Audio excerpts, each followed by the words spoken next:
The day had started like any other in Meadowbrook Heights, the sunlight spilling lazily across perfectly trimmed lawns, the faint hum of sprinklers marking the quiet suburban rhythm.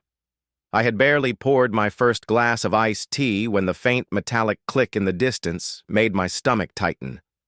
Before I even realized it, the unmistakable figure of Cheryl Voss appeared at my pool gate, bolt cutters in hand, her manicured fingers gripping the handles like a conductor ready to orchestrate chaos. She wasn't alone. 4 other women flanked her, their laughter carrying across my backyard as if they owned the place. Cheryl's neon bikini screamed for attention, a harsh assault on the calm afternoon I had meticulously crafted, while her entourage cannonballed into my pool with gleeful abandon, sending ripples across the water like tiny earthquakes. Every splash felt like a personal insult. I stepped outside, shielding my eyes from the glare of both the sun and Cheryl's smug expression. "I have every right," she announced, her voice dripping with self-importance.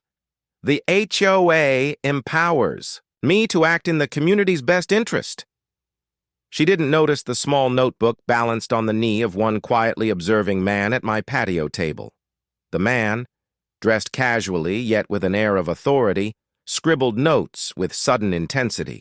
Governor Langston Hale, undercover for the day, was witnessing the entire spectacle, recording firsthand the petty tyranny that had forced countless neighbors into quiet submission. Meanwhile, Danny Reeves, my neighbor and part-time content creator, had already pivoted his phone, capturing every splash, every shriek, every ridiculous gesture of Cheryl's invasion. His live stream numbers were climbing by the second, viewers glued to the unfolding suburban drama. Cheryl's entourage moved with alarming efficiency. One woman fired up a Bluetooth speaker that blasted pop music across the neighborhood, shattering the peace of 2 decades. Another wheeled out a portable grill, immediately cooking enough food to feed a small army, while a third unfurled folding tables complete with membership forms, laminated schedules, and a cash collection box. They weren't just trespassing. They were staging a full-scale occupation. My carefully selected guests reacted in various ways. Walter Abernathy, the 75-year-old retired property lawyer, leaned forward with the focused attention of someone who had seen the legal world at its most ruthless. Others shifted uneasily, their bodies reflecting the internal conflict of whether to intervene or remain observers to the absurd spectacle. Governor Hale's pen never stopped moving, documenting Cheryl's every gesture, every word, every indication of what would later serve as Exhibit A in the battle against HOA overreach. "This is incredible," Cheryl declared, stepping boldly into the shallow end, her neon bikini now creating clouds in the crystal-clear water. She gestured dramatically, pointing at the pool as if unveiling it for prospective investors. "This beautiful amenity could serve the community. Instead, it sits idle for one selfish person." Her companions cheered, stripping off their covers, diving into my private retreat like it was a public park, their entitlement complete, their laughter echoing across the neighborhood. Maria Santos, who I recognized from the quarterly HOA meetings, reluctantly began organizing pre-printed pool scheduling forms and applications, her nervous glances betraying the slightest awareness of legal consequences. One of Cheryl's assistants began inflating pool floats, tossing them in with casual indifference to ownership or boundaries. It was clear this wasn't a spontaneous act of community service. It was a meticulously coordinated operation masquerading as activism. Cheryl noticed my stare and waved her folder with theatrical flair. "I have every right to be here," she shouted, voice carrying over the splashes and pop music. She retrieved a waterproof folder from the shallow end, producing documents as though they were sacred relics. "Section 12A of the HOA Covenant," she proclaimed, allowed intervention whenever a private pool undermined community welfare. The permits, stamped and signed, declared my backyard a threat to neighborhood cohesion and property values. She had calculated every word, every flourish, every gesture for maximum effect, But Cheryl had miscalculated. Among her audience sat someone who knew exactly what she was doing, someone whose pen scratched furiously on paper, someone whose career had been built on dismantling petty abuses of power. Governor Hale's gaze met mine briefly, the understanding mutual. The person flaunting authority in front of us had just made the biggest mistake of her HOA career.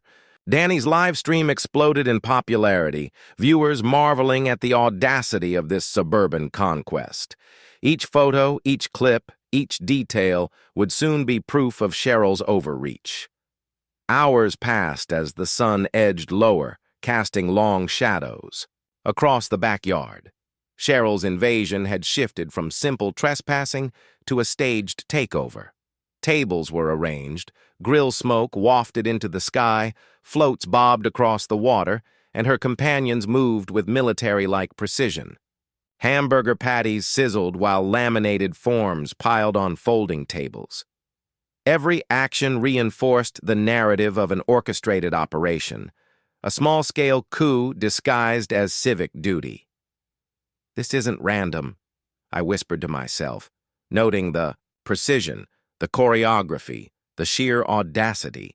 Cheryl's voice rang across the pool again, gesturing toward the space.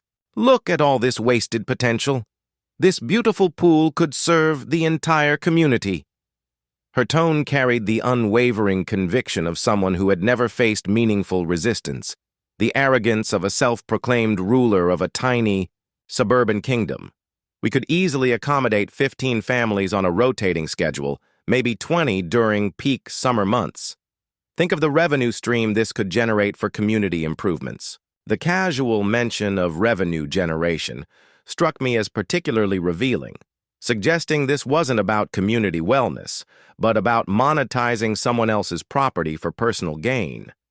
Maria Santos continued arranging registration materials. With obvious reluctance, her nervous glances toward her phone suggesting she understood the legal implications of their actions better than her companions. The documents she spread across the folding table included not just pool schedules, but what appeared to be maintenance fee assessments, equipment rental forms, and even guest passes for non-residents. The scope of their planning indicated this. Invasion had been months in the making. A comprehensive business plan for converting private property into a profit-generating community asset without bothering to consult the actual property owner about the arrangement. Governor Hale's pen moved across his notebook with increasing urgency as he documented each element of Cheryl's operation.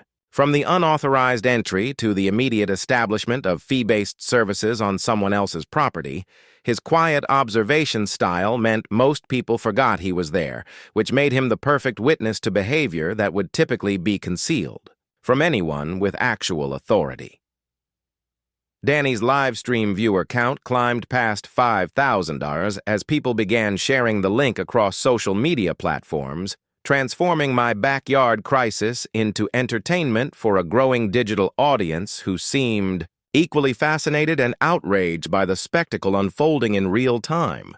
The true scope of Cheryl's ambitions became clear when one of her companions, a woman I didn't recognize from previous HOA meetings, began discussing logistics with obvious familiarity. "Next month, we're targeting the Johnson Tennis Court on Elm Street. And after that, the Miller family's gazebo could serve as a perfect community event space," she said, while inflating pool floats with industrial efficiency. The developer mentioned he's particularly interested in properties with established recreational infrastructure, so we need to document everything properly for the acquisition reports. The casual mention of developer involvement and acquisition.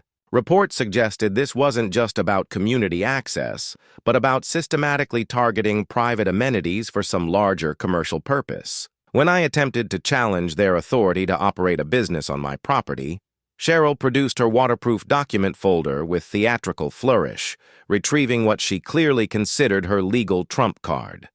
The municipal recreation access permit appeared impressively official, complete, with raised municipal seals, multiple signatures, and enough bureaucratic language to intimidate anyone without legal training or federal investigative experience. This permit grants the Meadowbrook Heights HOA Emergency Authority to democratize underutilized private recreational facilities for community wellness purposes, she announced, holding the document high enough for everyone to see.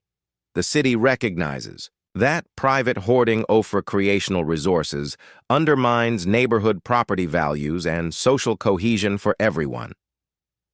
Governor Hale leaned forward with sudden interest, his casual demeanor shifting to focused attention as he examined the permit.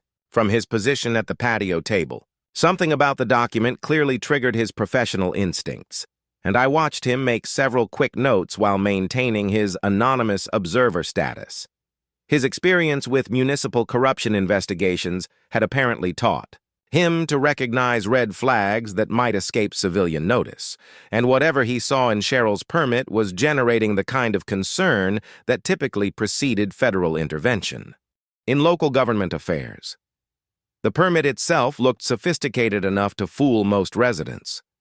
But Governor Hale's reaction suggested there were problems with its authenticity that only someone with insider knowledge of municipal operations would recognize. The seal appeared legitimate, the signatures looked official, and the legal language sounded appropriately bureaucratic. But something about the document was setting off alarm bells for someone who'd spent years investigating exactly this type of fraud. His pen moved faster across his notebook, documenting not just Cheryl's actions, but apparently cataloging specific problems with her legal justification for those actions. Maria Santos approached me during a lull in the pool festivities, her discomfort, with the situation becoming increasingly obvious as the afternoon progressed. "This wasn't supposed to be so public," she whispered, glancing nervously toward Cheryl, who was now holding court in the shallow end like some kind of aquatic politician campaigning for re-election. She said it would just be a quick demonstration of community rights, not a full takeover with media coverage.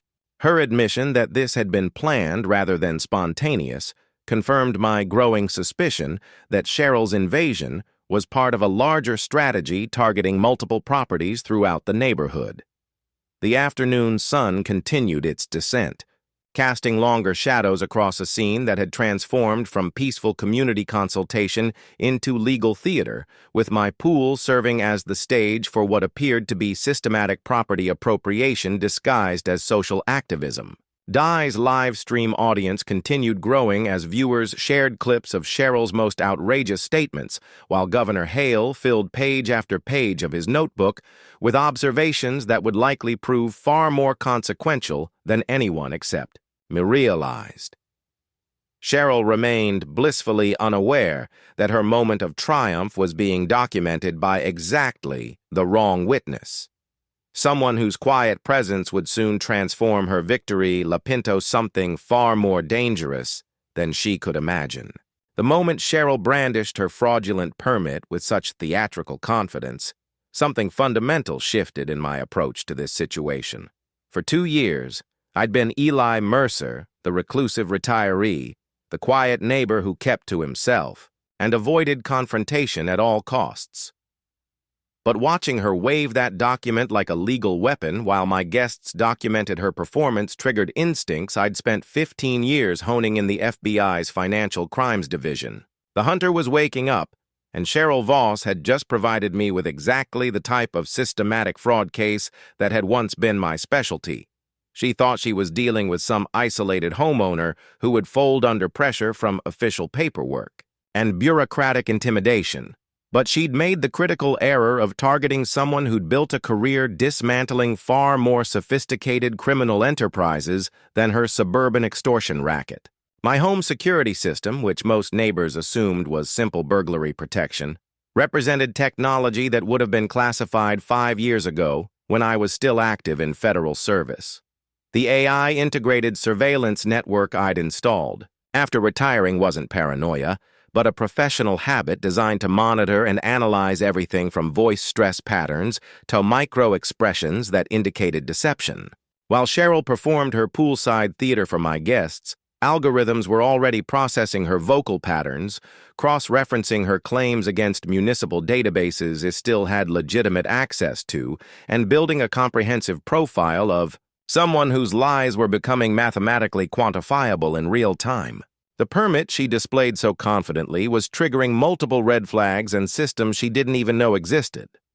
The municipal seal she'd used was indeed authentic, but it had been officially retired 18 months ago following a corruption scandal that resulted in 3 city officials losing their jobs and facing federal charges. Anyone still using that particular seal was either operating with stolen materials or forged documents, both of which represented federal crimes well within my area of expertise.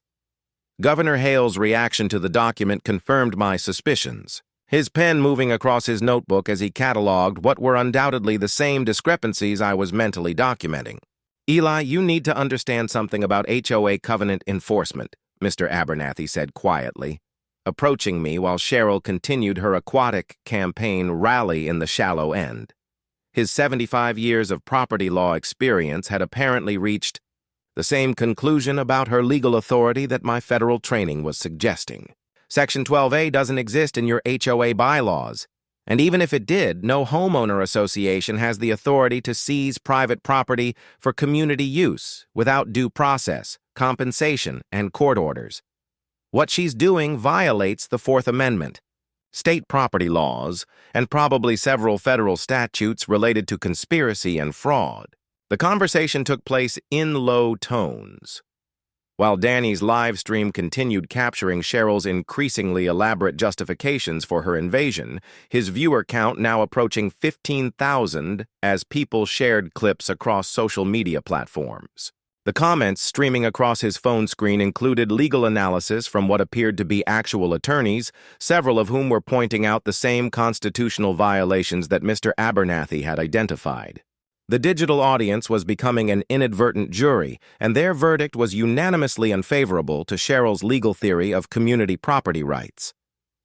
Maria Santos approached during a lull in the poolside festivities, her discomfort with the situation reaching a breaking point that I recognized from hundreds of interviews with reluctant witnesses who'd been pressured into participating in schemes they didn't fully understand. She told us this was about community equity and making sure neighborhood resources were shared fairly. She whispered, glancing nervously toward Cheryl, who was now holding court with her remaining supporters. But the paperwork she showed us last month talked about revenue projections and partnership agreements with some development company. None OFIS signed up to help steal someone's pool for profit. Her admission confirmed what my analysis of their operation had already suggested, and this wasn't grassroots community activism, but a calculated business venture designed to systematically appropriate private property for commercial exploitation. The developer connection she'd mentioned aligned with patterns I'd seen in financial crimes cases involving municipal corruption and property fraud, where small-scale operators would identify valuable assets and use bureaucratic intimidation to force owners into surrendering control without compensation. Governor Hale stood and walked closer to where I was standing, maintaining his casual observer demeanor while ensuring our conversation wouldn't be overheard by Cheryl's supporters. "That permit she's waving around has several problems beyond just the retired seal," he said quietly, his voice carrying the authority of someone accustomed to identifying official document fraud. "The signature belongs to Jerome Walsh, who was terminated from his position as city clerk 6 months ago for accepting bribes related to zoning violations. Anyone still using his authorization is either operating with stolen documents or doesn't understand that his legal authority ended with his termination and subsequent indictment." The revelation that Cheryl's key document bore the signature of an indicted former city official transformed this from simple trespassing into potential involvement with an ongoing federal corruption investigation.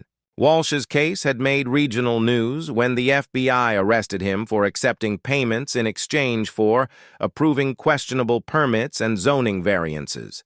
Exactly the type of municipal fraud that my former unit specialized in prosecuting. If Cheryl was connected to Walsh's network, she'd graduated from local nuisance to federal target without realizing the significance of her promotion. "There's something else you should know," Governor Hale continued, his quiet tone carrying implications that extended far beyond my backyard property dispute. I'm not just here as an interested observer of community dynamics. I'm Governor Langston Hale, and I've been researching HOA overreach for comprehensive reform legislation. What Ms. Voss is demonstrating here represents exactly the type of systematic abuse that my housing reform bill is designed to address and eliminate.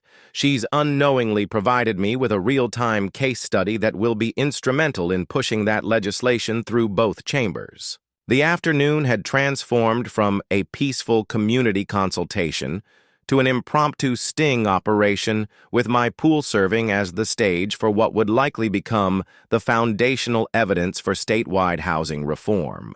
Cheryl continued her performance completely unaware that she was digging her own legal grave while providing ammunition for legislation that would strip HOA boards of exactly the type of authority she believed she possessed. Danny's live stream audience continued growing as the story gained traction across social media, while Governor Hale filled his notebook with observations that would soon carry the weight of executive authority behind them. My years in federal service had taught me to recognize the moment when a case shifted from investigation to prosecution, and that moment had arrived. Cheryl Voss thought she was demonstrating community leadership and bureaucratic authority, but she was actually confessing to multiple federal crimes in front of a state governor while being broadcast to thousands of witnesses.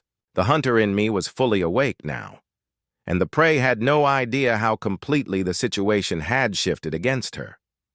Cheryl's confidence reached dangerous heights as the afternoon progressed, her initial invasion evolving into something that resembled a hostile corporate takeover disguised as community outreach. She'd moved beyond simple trespassing into territory that my FBI training recognized as organized criminal activity, complete with systematic documentation, financial planning, and what appeared to be coordination with corrupt municipal officials.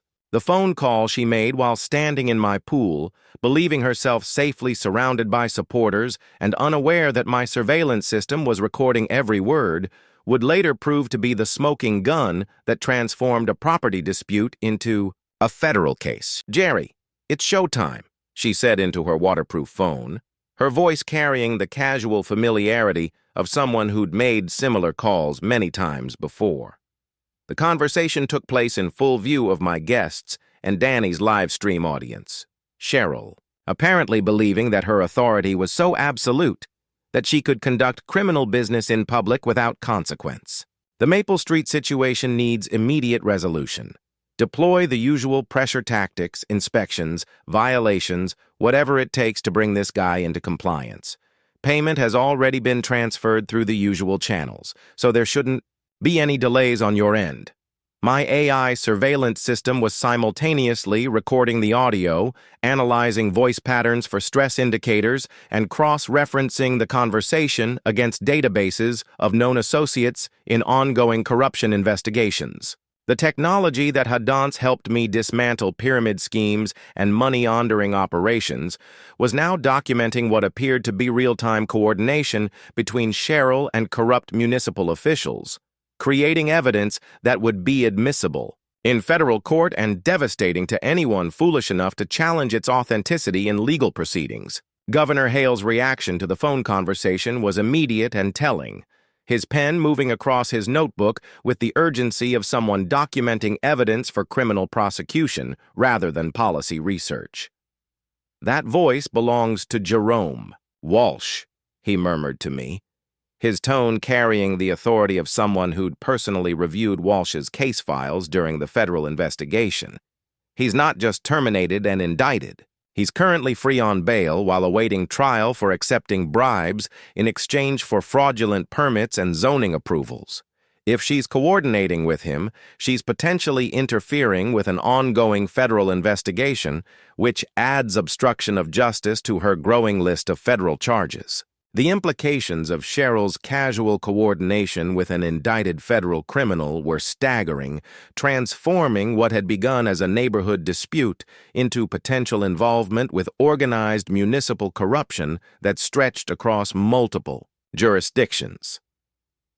Walsh's criminal network had been the subject of a 2-year FBI investigation that resulted in 17 arrests and their recovery of over $2 million in fraudulent payments, and Cheryl had just provided evidence of ongoing coordination with that network while being recorded by federal raid surveillance equipment and broadcast to thousands of witnesses. Dye's live stream audience had grown to over 30,000 viewers as clips of Cheryl's most outrageous statements spread across social media platforms, with legal experts providing real-time analysis in the comment stream.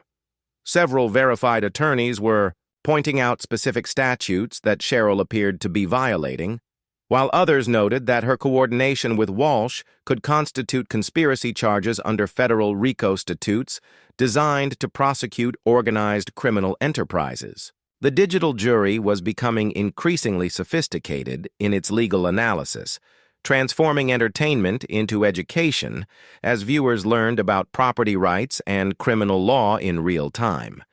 "There's something else you need to understand about Miss Voss's operation," Maria Santos said quietly, approaching me during a brief lull in the poolside festivities.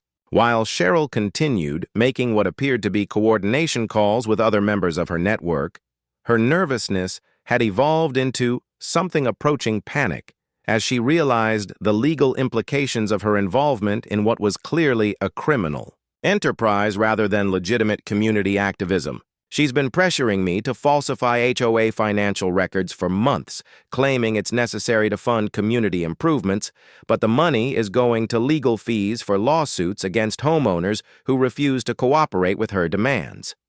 Maria's revelation about falsified financial records added embezzlement and fraud to the growing list of criminal charges that Cheryl was unknowingly accumulating through her public performance. The systematic nature of her operations suggested this wasn't impulsive community activism, but a carefully planned criminal enterprise designed to systematically appropriate private property through bureaucratic intimidation and municipal corruption. The developer connections she'd mentioned earlier were beginning to make sense as part of a larger scheme to identify valuable residential properties and force owners to surrender control through fraudulent legal pressure. "The development company she's working with isn't just interested in pool access," Maria continued, her voice dropping to a whisper as she glanced nervously toward Cheryl, who is now coordinating with what appeared to be other HOA leaders about similar operations in their neighborhoods. "They're planning to acquire controlling interests in entire residential areas by forcing homeowners to accept community partnerships that give the developer effective control over private property without having to pay market value for acquisition. She's been promised $500,000 in consulting fees if she can deliver enough properties to make their resort development project viable." The scope of the criminal conspiracy was expanding beyond simple property theft into systematic real estate fraud, involving multiple criminal actors across several jurisdictions. The developer she'd mentioned represented organized criminal activity designed to defraud homeowners of millions of dollars in property value through bureaucratic intimidation and municipal corruption. Exactly the type of complex financial crime that had once been my professional specialty. Cheryl thought she was demonstrating community leadership, but she was actually confessing to participation in a criminal conspiracy that would likely result in federal prosecution and decades in prison. Governor Hale stood and walked closer to where Maria and I were speaking, maintaining his casual observer demeanor while ensuring he could document every detail of her confession for the criminal referral he would undoubtedly be filing with federal authorities. "Miss Santos, what you're describing sounds like a systematic scheme to defraud homeowners through bureaucratic intimidation and municipal corruption," he said quietly, his tone carrying the authority of someone accustomed to coordinating with law enforcement agencies. "Would you be willing to provide formal testimony about these activities to appropriate federal authorities if witness protection could be arranged?" Maria's willingness to cooperate with federal authorities represented the turning point that transformed white-collar criminal investigations from evidence gathering to prosecution preparation. Her insider knowledge of Cheryl's financial records, developer connections, and coordination with corrupt municipal officials would provide the foundation for criminal charges that could dismantle an entire network of residential property fraud. The immunity and protection she would receive in exchange for cooperation would ensure that her testimony would be devastating to everyone involved in the criminal conspiracy. She told me that if I didn't help falsify the maintenance fund records to show legal expenses instead of the actual consulting payments, she would ensure that my husband's construction permits would be mysteriously delayed indefinitely. Maria admitted, her voice carrying the exhaustion of someone who'd been living under criminal coercion for months. His business depends on timely permit approvals, and she made it clear that she had enough connections in City Hall to destroy our family's livelihood if I didn't cooperate with her demands. The extortion and coercion that Maria described represented additional federal charges that would ensure Cheryl's prosecution would involve decades rather than years in federal prison.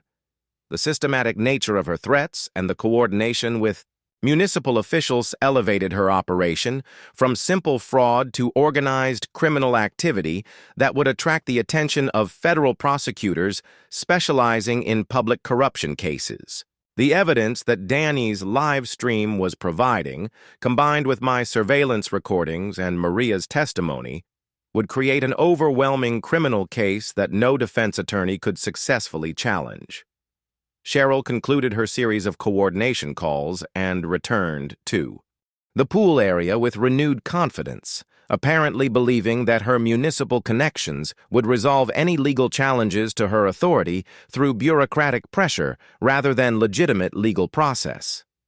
She had no idea that her phone conversations had been recorded by federal-grade surveillance equipment, documented by a state governor, and broadcast to an audience that now included federal law enforcement officials who were monitoring Danny's livestream as evidence in ongoing corruption investigations. The afternoon sun continued its descent toward a horizon that would soon mark the end of Cheryl Voss's criminal career and the beginning of a federal prosecution that would reshape HOA governance across multiple states.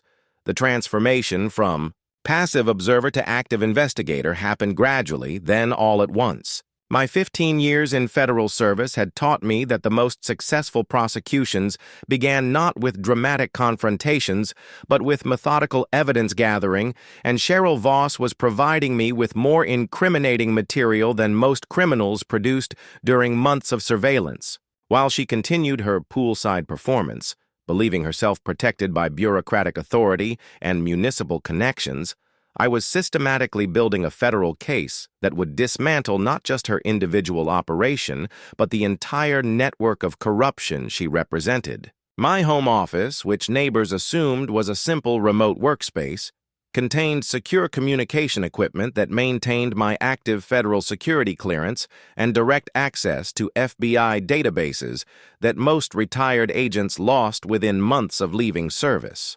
The Financial Crimes Unit had requested that I maintain my clearance for consulting purposes, a decision that was proving fortuitous, as I cross-referenced Cheryl's municipal documents against federal corruption investigations spanning 3 states. The retired municipal seal she'd used wasn't just outdated. It was evidence in an ongoing racketeering case that had already resulted in 17 convictions and was actively seeking additional co-conspirators. Governor Hale's decision to reveal his identity to me represented a strategic alliance that transformed a neighborhood property dispute into a coordinated law enforcement operation with executive authority backing.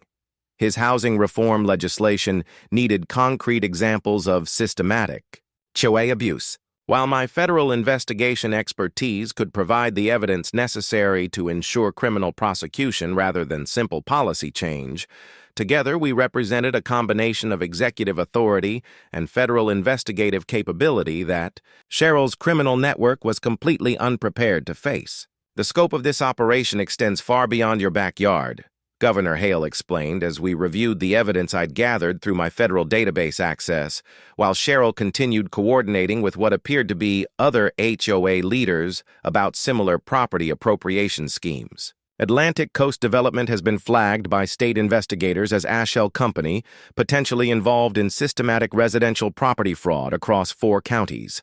If Miss Voss is coordinating with them, she's participating in a criminal conspiracy that could involve millions of dollars in fraudulent property acquisitions. The developer connection that Maria had revealed was more significant than a simple business partnership representing organized criminal activity designed to systematically defraud residential property owners through bureaucratic intimidation and municipal corruption.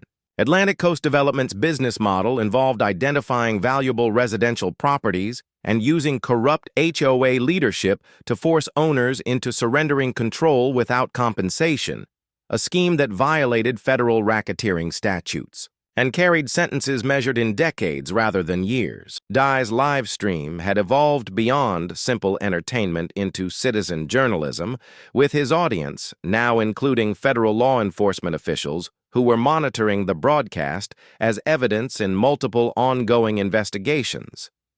The comments streaming across his phone included legal analysis from prosecutors who specialized in public corruption cases, several of whom noted that Cheryl's recorded conversations with Jerome Walsh could be used to expand existing federal indictments to include additional conspiracy charges. The digital documentation was creating real-time evidence that would be admissible in federal court and devastating to anyone foolish enough to challenge its authenticity. Mr. Mercer, there's something else you need to know about the financial records. Cheryl forced me to falsify, Maria said during a private moment. While Cheryl was occupied with coordinating her next round of property targets, her cooperation with federal authorities provided insider access to financial documents that would otherwise require months of subpoenas and forensic accounting to obtain. She's been diverting money from the HOA maintenance fund into legal fees for lawsuits designed to intimidate homeowners into surrendering property rights. But the actual money is going to consulting payments for the development company. We're talking about over $300,000 that's been systematically stolen from community funds. The embezzlement Maria described represented multiple federal charges that would ensure Cheryl's prosecution would involve asset forfeit, restitution requirements, and prison sentences that would effectively end her criminal career permanently. The systematic nature of her theft from community funds elevated simple embezzlement into organized criminal activity that federal prosecutors specialized in dismantling through comprehensive asset seizure and long-term incarceration. The financial evidence would be particularly damaging because it demonstrated clear criminal intent rather than simple bureaucratic overreach. Mr. Abernathy approached our informal strategy session with legal precedents that would prove crucial in both criminal prosecution and civil recovery efforts. His decades of property law experience had identified specific cases where federal courts had ruled that HOA actions constituted criminal conspiracy when coordinated with corrupt municipal officials and commercial developers. The Morrison v. Hillrest case established that HOA boards lose their legal immunity when they engage in systematic property appropriation for commercial benefit. He explained, his voice carrying the authority of someone who'd successfully litigated similar cases. Once criminal intent is established, individual board members become personally liable for both criminal prosecution and civil damages.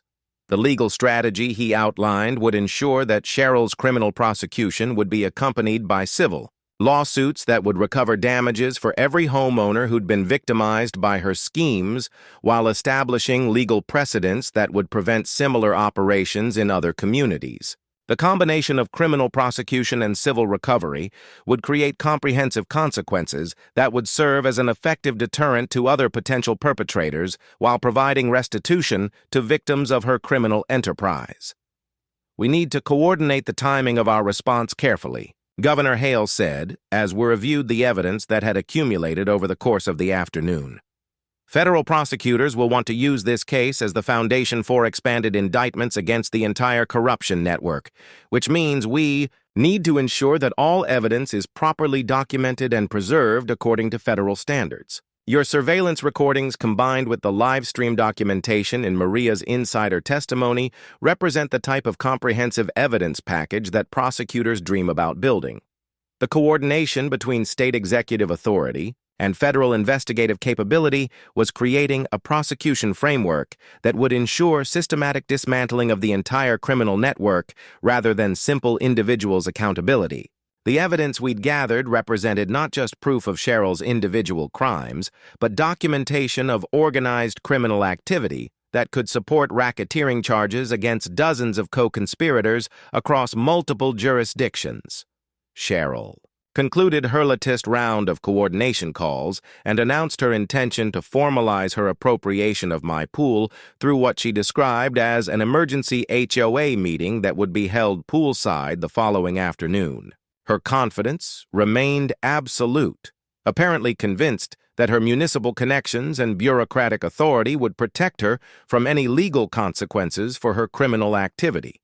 She had no idea that her announcement was being documented by federal surveillance equipment, witnessed by a state governor and broadcast to an audience that now included federal prosecutors who were already preparing criminal indictments based on her recorded confessions.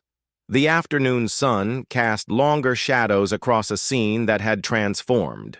From a neighborhood dispute into a federal crime scene, with my pool serving as the location where an entire criminal conspiracy had unknowingly documented itself for prosecution.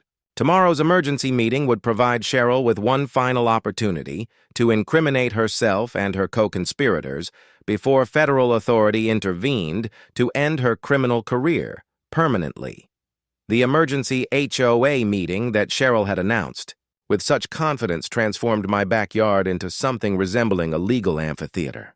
With my pool serving as the stage for what would prove to be the final act of her criminal career, she arrived an hour early with a full production crew, setting up an official HOA podium complete with a microphone system, display boards covered with her fraudulent municipal documents, and folding chairs arranged in neat rows for what she clearly expected to be a supportive audience of neighbors, eager to witness her triumph over individual property rights. The 60-plus residents who eventually gathered represented the largest community, meeting in Meadowbrook Heights history drawn by social media coverage of yesterday's invasion and curious to witness the resolution of what had become a neighborhood sensation. Dye's live stream audience had grown to over 200,000 viewers as news outlets began covering the story, transforming what had begun as simple content creation into legitimate journalism that was providing real-time documentation of systematic municipal corruption.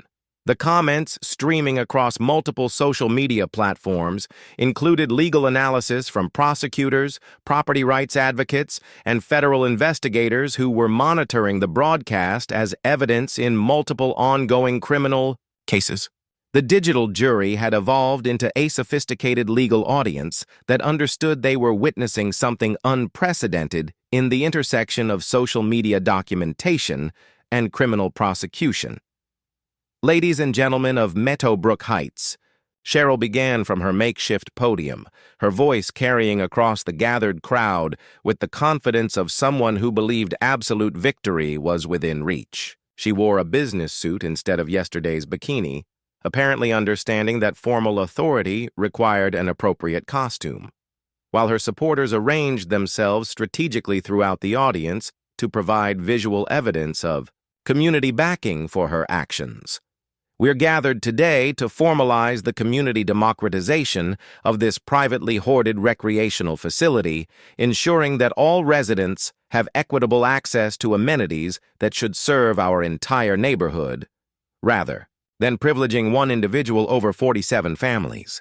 The documents she displayed on her presentation boards looked even more impressive than yesterday's permit, including what appeared to be inspection reports condemning my pool maintenance, petitions signed by concerned neighbors demanding community access, and legal opinions from city attorneys supporting HOA authority to override individual property rights for community welfare.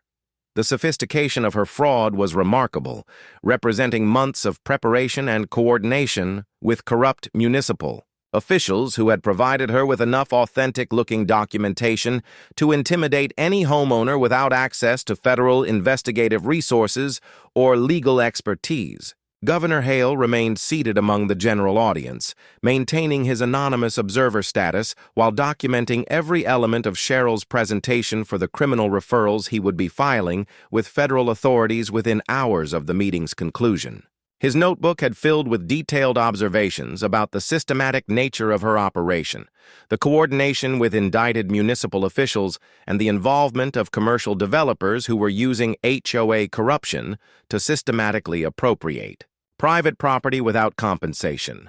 The evidence he was gathering would support not just individual criminal charges, but comprehensive racketeering indictments that could dismantle entire networks of municipal corruption. These comprehensive municipal authorizations, Cheryl continued, gesturing toward her display of fraudulent documents with theatrical flair that suggested she'd practiced this presentation, extensively represent full legal authority for the Meadowbrook Heights HOA to assume operational control of underutilized private recreational facilities that negatively impact community property values and social cohesion.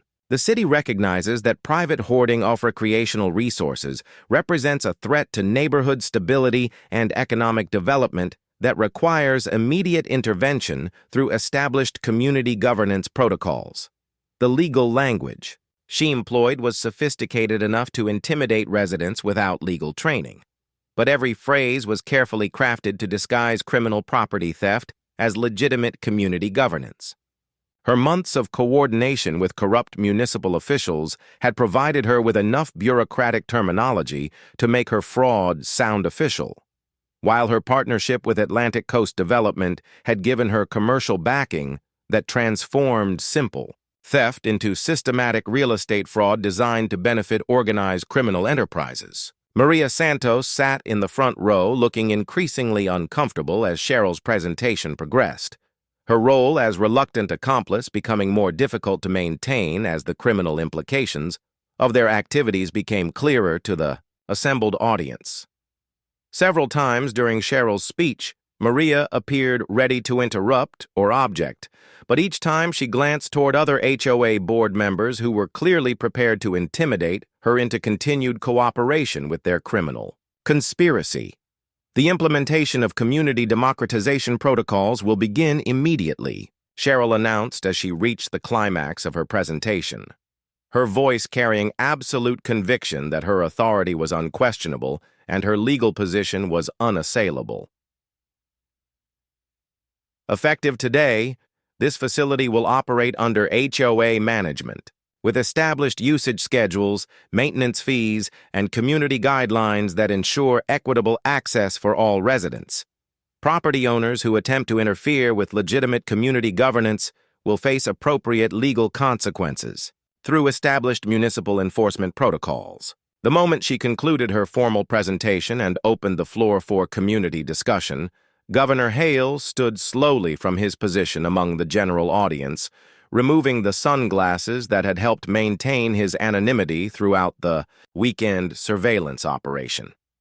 The recognition spread through the crowd like ripples across still water, starting with gasps from residents who recognized his face from campaign advertisements and news coverage, then expanding into shocked silence, as everyone realized they were witnessing something far more significant than a neighborhood property dispute. Ma'am, before we proceed with any votes or formal resolutions, I believe proper introductions are in order, Governor Hale said, his voice carrying the measured authority of someone accustomed to addressing state legislatures and federal officials rather than suburban HOA meetings.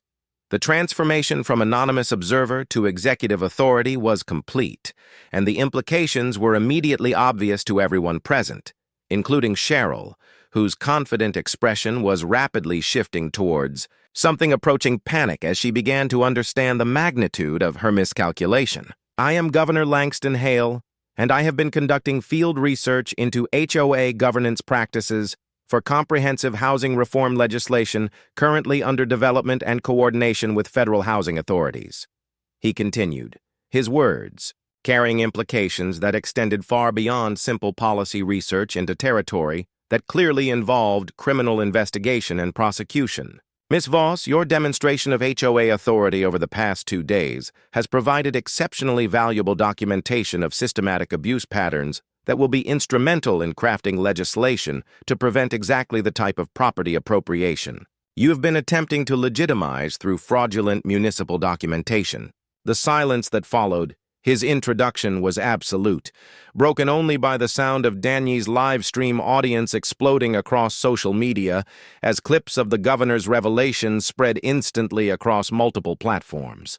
Cheryl stood frozen behind her podium, surrounded by fraudulent documents and faced with the realization that her moment of triumph had become a federal case study in municipal corruption. While her supporters began that uncomfortable shuffling of people, desperately trying to distance themselves from criminal activity they had unknowingly endorsed, the afternoon sun continued its descent toward a horizon that would mark not just the end of Cheryl's presentation, but the beginning of federal prosecutions that would reshape HOA governance across multiple states, all documented in real time by an audience of hundreds of thousands who had witnessed the intersection of social media, criminal justice, and executive authority in ways that would influence housing policy for generations.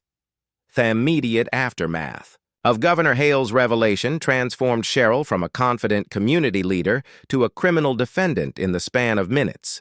Her fraudulent documents suddenly becoming evidence in federal prosecutions that would extend far beyond a single neighborhood property dispute. Within hours of the poolside confrontation, federal agents were executing search warrants across 4 counties, seizing financial records from corrupt municipal officials, and dismantling a criminal network that had been operating under the cover of legitimate HOA governance for over 3 years.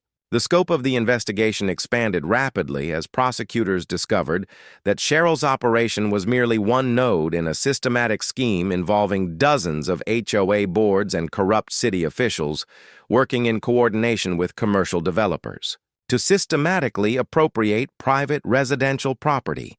The criminal charges that federal prosecutors filed against Cheryl within a week of her public confession were comprehensive enough to ensure that her freedom was measured in decades rather than years. 31 separate counts spanning wire fraud, conspiracy, bribery, extortion, money laundering, and racketeering painted a picture of organized criminal activity that had defrauded homeowners across multiple states of millions of dollars in property value.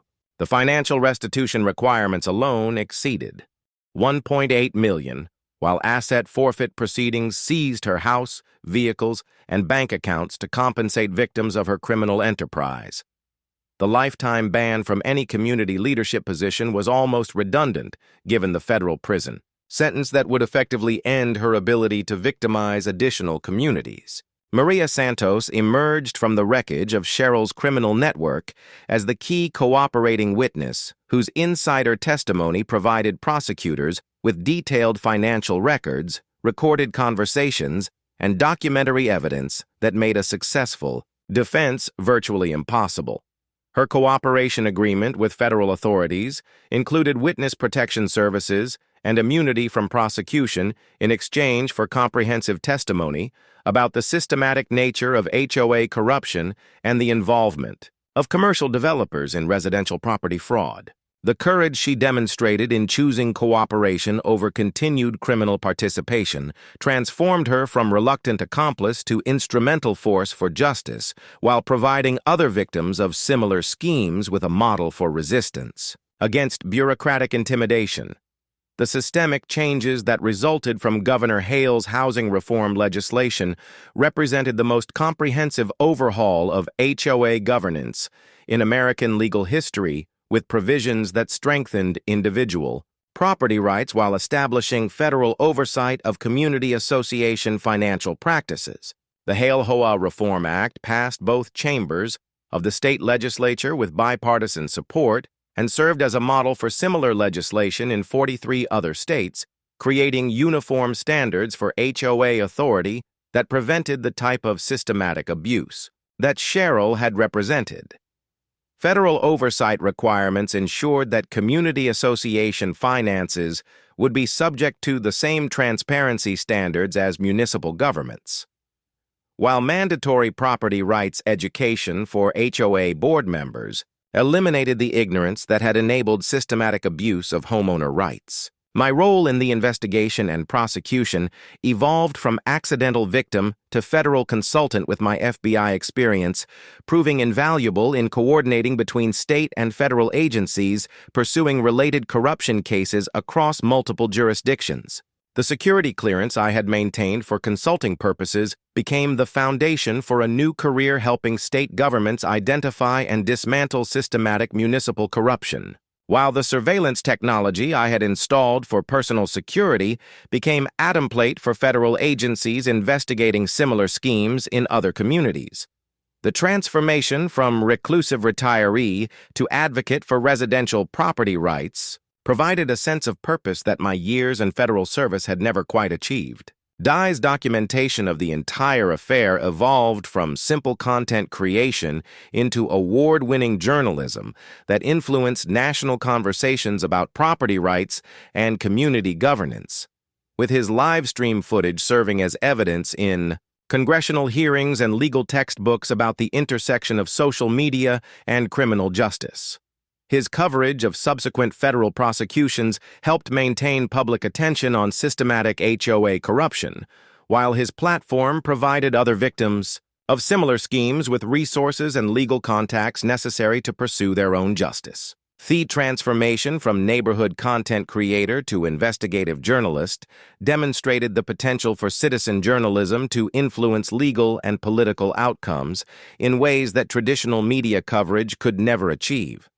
Mr. Abernathy's legal expertise proved instrumental not only in my individual case, but in crafting the broader legislative response that would prevent similar abuses in communities across multiple states. His property law experience provided the foundation for legal precedents that stripped corrupt HOA boards of immunity from prosecution while establishing clear boundaries for community association authority over individual property rights. The textbook he authored about residential property rights and community governance became required reading in law schools across the country, while his consulting work helped other communities identify and eliminate systematic abuse before it could reach the criminal level that Cheryl's operation had achieved.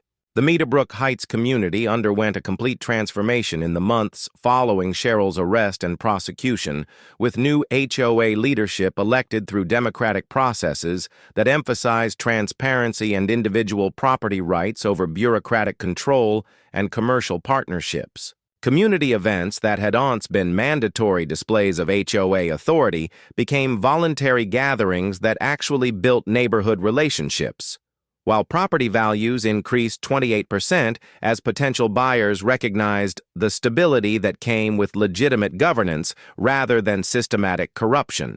The healing process demonstrated that communities could recover from systematic abuse when criminal leadership was replaced with legitimate democratic governance.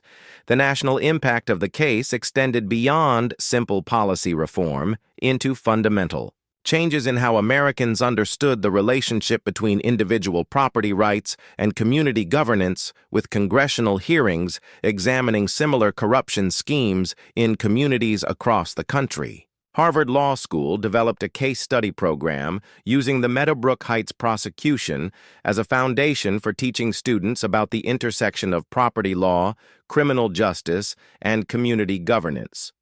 While Netflix acquired documentary rights for a production that would educate millions of viewers about recognizing and resisting systematic HOA abuse, the cultural influence of the case helped shift public understanding about the importance of individual property rights and the dangers of unchecked bureaucratic authority in residential communities. 1 year after Cheryl's poolside confession, I hosted the first annual Community Appreciation Day in my backyard, a voluntary gathering that celebrated the restoration of legitimate democratic governance and the protection of individual property rights that had been achieved through the cooperation of neighbors who chose justice over intimidation. Danny live-streamed the peaceful celebration with my permission to 75,000 viewers who had followed the story from invasion through prosecution, providing closure for a digital audience that had witnessed the entire arc of systematic corruption. being exposed and eliminated through legal processes rather than vigilante justice. The gathering represented not just personal victory, but community healing, demonstrating that ordinary citizens armed with knowledge, courage, and appropriate legal resources could dismantle entire systems of organized criminal activity. Cheryl drove past the celebration in a different car, the visible result of asset forfeit proceedings that had stripped her of the material benefits of her criminal career. But she didn't stop or attempt to disrupt the gathering. The sight of her former victims celebrating their freedom from her systematic abuse represented the natural consequences of criminal choices rather than personal revenge, while her continued existence served as a reminder that justice involves accountability rather than destruction. The afternoon sun cast the same golden light that had illuminated her original invasion, but now it highlighted a community that had learned to protect itself from systematic abuse while maintaining the democratic values that make neighborhood cooperation possible rather than coercive. The pool remained mine, as it always had been, but the principle it represented had become something larger than individual property ownership, evolving into a symbol of the truth that in America, ordinary citizens armed with knowledge of their rights and the courage to defend them can prevail against organized systems of corruption and abuse, ensuring that freedom and justice remain available to everyone willing to stand up for the principles that make democratic communities possible. Ever felt powerless against fake authority figures? Knowledge beats bullies every time. When corrupt officials think they're untouchable, one prepared person can bring down entire criminal networks. Your rights matter more than their intimidation tactics. Have you faced similar injustice from HOAs, bosses, or local officials? Share this story with someone who needs hope. Justice isn't just for movies. It's for people who document, prepare, and fight smart. What's your experience with power abuse? Block Stories shows how preparation conquers corruption. Like if you believe, knowledge wins.